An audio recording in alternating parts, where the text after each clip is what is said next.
दोस्तों, एक बार फिर हम हाजिर हैं जम्मू कश्मीर की 10 बड़ी और अहम खबरों के साथ। आपका मेजबान मैं हूं विशाल आजम।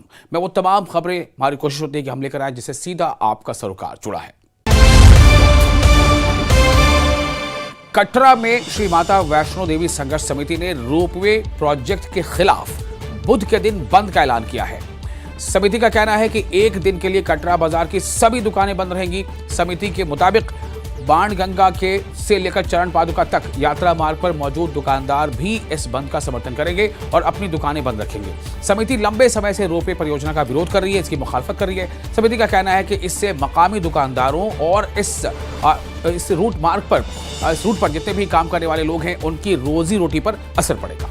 कटरा में इस टाइम एक ही मुद्दा है, नो रोपवे का। उस मुद्दे के ऊपर आज यहाँ संघर्ष समिति द्वारा यहाँ कटरा के अंदर एक मीटिंग रखी गई थी, जिसमें हम जैसे कि हम यहाँ पहुंचे तो यहाँ देखा हमने काफी सारी जो संस्थाएं हैं कटरा की, जितने भी यूनियन है, चाहे वो ढाबा यूनियन हो, चाहे शाल यूनियन हो, चाहे किराना यूनियन हो, जितनी भी यूनियन है सबने यहाँ आज समर्थन किया। कोई ये नहीं कहे कि 8 बजे या 10 बजे या 9 बजे दुकानें बंद करेगा। सुबह दुकान खुलनी नहीं है और परसों खुलेगी। कल पूरा दिन दुकान बंद रहेगी। टोकन स्ट्राइक एक दिन की रहेगी और जितने भी साथी हैं, चाहे वो दुरूर के हैं, कटरा के हैं, रेडी वाले हैं, सब यहाँ पे 12 बजे रघुनाथ मंदिर में आएंगे।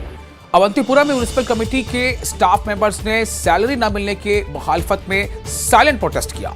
स्टाफ मेंबर्स यानी कर्मचारियों ने बताया कि उन्हें पिछले 4 महीनों से सैलरी नहीं मिली है, जिससे उनके खानदान वालों को बहुत ज्यादा मुश्किलात का सामना करना पड़ा और कई खानदानों के सामने भूखे मरने तक की नौबत आ गई है। स्टाफ मेंबर्स ने मांग की है कि उनकी बकाया सैलरी जल्द से जल्द अदा की जाए। हम तो खुश उसलूबी से म्यूनसिपलिटी में काम करते हैं, हमारे ऑफिसर साहिबान काम करते खुश मुलाजिम, यहाँ का सफाई कर्मचारी से कैजुअल लेबर, हर एक तंदी से लोगों के बलदियाती सहूलियत दीगर जो खदमात होते हैं हम अंजाम देते हैं। मगर ये बुनियादी हमारे हम 4 महीने से हमारे जुट हमें अब ये उम्मीद है कि तनख्वाह मिले। यही मोदबाना अपील है, इस खामोश प्रोटेस्ट का मकसद है। जम्मू कश्मीर में टूरिज्म सेक्टर को फिर से शुरू करने की सरकार की पहल के तहत दक्षिण कश्मीर यानी जनूबी कश्मीर है, उसके अनंतनाग जिले में कई टूरिस्ट डेस्टिनेशन फिर से खोल दिए गए हैं। ये फैसला लेफ्टिनेंट गवर्नर के एडमिनिस्ट्रेशन के केंद्र शासित प्रदेश में 14 टूरिस्ट स्पॉट को फिर से खोलने के निर्देशों के बाद लिया गया है। फिर से खोले गए डेस्टिनेशन में कोकरनाग का दांडीपोरा पार्क भी शामिल है। इस बीच पहलगाम में स्टेक होल्डर से टूरिस्ट डेस्टिनेशन को फिर से खोलने के सरकार के फैसले का इस्तकबाल किया है। इसे नॉर्मल हालात बहाल करने और लोकल इकोनॉमी को बढ़ावा देने की दिशा में इस तरफ बढ़ाया गया एक अहम कदम बताया जा रहा है। सबसे पहले उन लोगों को मुबारकबाद देना चाहता हूं जिनके कल 14 टूरिस्ट डेस्टिनेशन खोल दिए गए, क्योंकि वो लोग काफ़ी टाइम से बेरोजगार हुए थे अपने रोजगार कमाने के लिए, और उनके जो पॉइंट्स कल टूरिस्ट डेस्टिनेशन प्लेसेस खोल दिए गए तो वो लोग भी अपने रोजगार कमाएंगे, अपने परिवार को, अपनी फैमिलीज को चलाएंगे।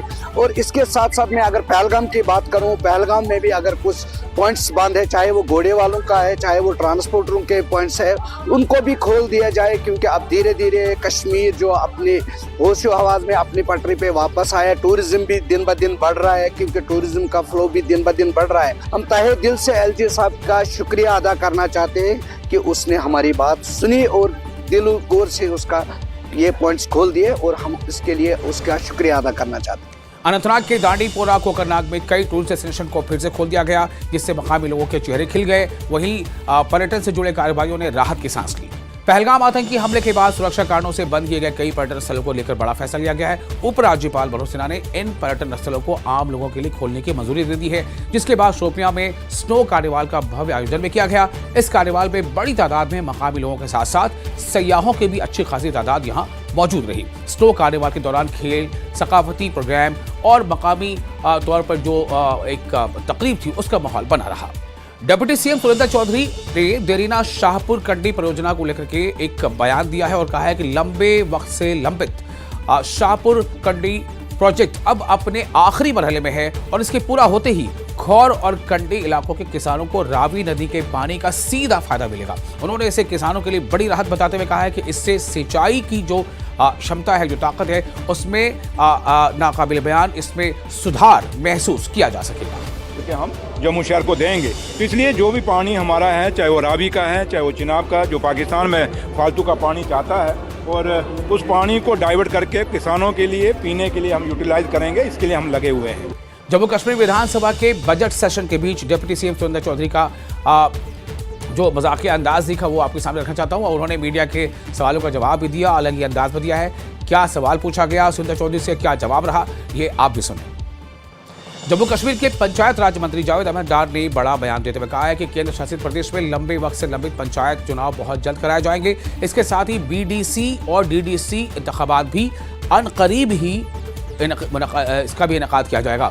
वजीर ने कहा कि सरकार का अहम जो इसके पीछे मकसद वो है ज़मीनी सतह पर जमहूरी निज़ाम जो उसको और ज़्यादा फ़ाल बनाना और मकामी एडमिनिस्ट्रेशन को मजबूत करना। साथ ही उन्होंने कहा कि मजबूत मकामी जो शासन व्यवस्था है उसके बिना एक हम इज्तिमाई या उसमें उसके बिना एक इंक्लूसिव ग्रोथ नहीं हो सकता। इसलिए पंचायतों, बीडीसी और डीडीसी संस्थाओं को सशक्त बनाना सरकार की तरजीहात में शामिल है।